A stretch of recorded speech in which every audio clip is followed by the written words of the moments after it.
Hello guys, Assalamu alaikum.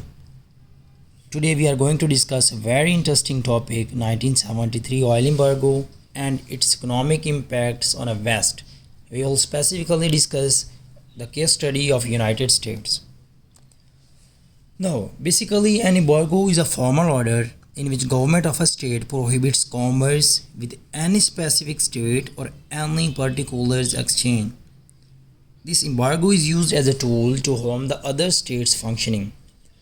Now, the embargo of 1973 is considered as a first shock that harmed the Western economies, those economies which are heavily dependent on the Middle Eastern oil.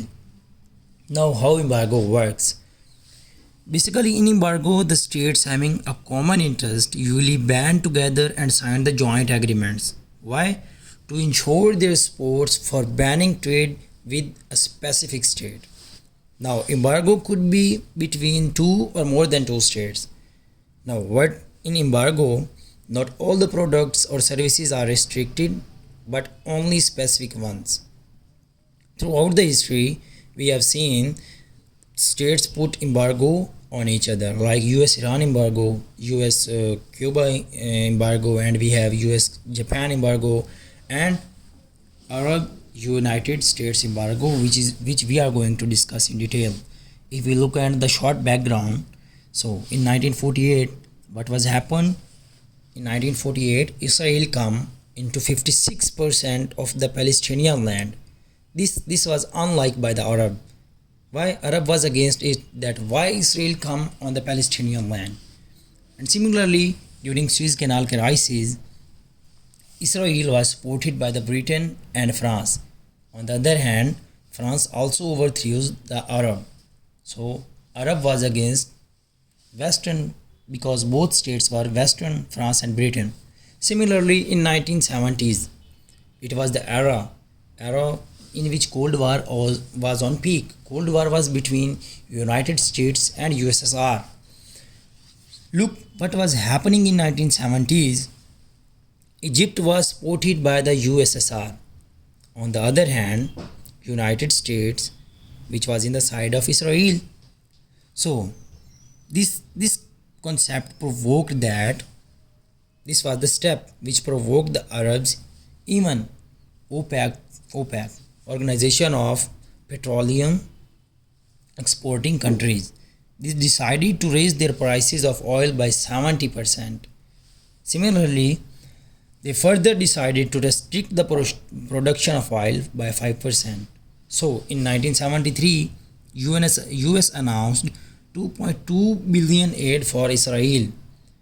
This was the step which compelled the Arab towards embargo. Now, if we look at the theoretical perspective of this scenario, so embargo placed on US can be best explained through the lens of realism. Realism is basically a fundamental theory of international relation. So if we look through the lens of realism, state is a rational actor. So state pursue their own interest for seeking power and security. That's why the OPEC states shared common view on their matter of Israel and US, both were the major ally of that time.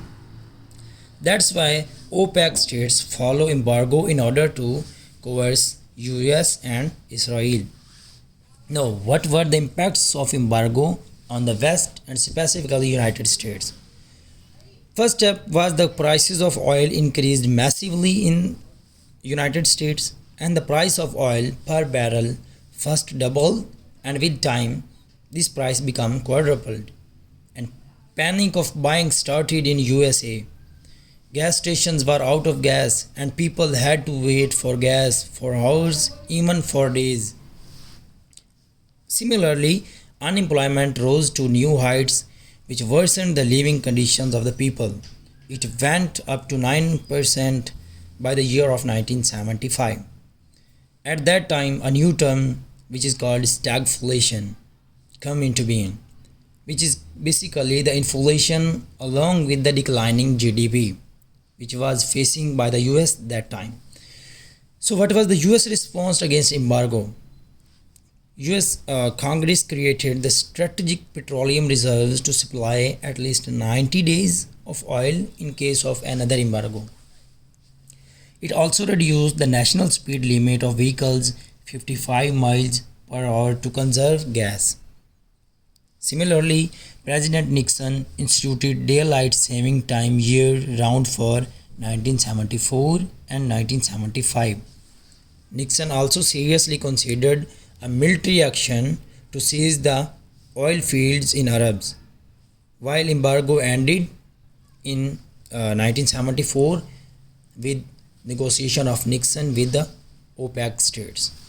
So if we look at the conclusion, embargo lasted for 2 years and it had deep rooted impacts on USA's economy. USA, a big economy in the world. So the economy of US shrunk by 2.5%, inflation was on its peak and unemployment was at large. It made the development of new reforms possible of sustain the economic growth. Similarly, embargo explores the new areas and has worked to deal such kind of challenges in future. It also realized that world is more interconnected, that no states can survive independently.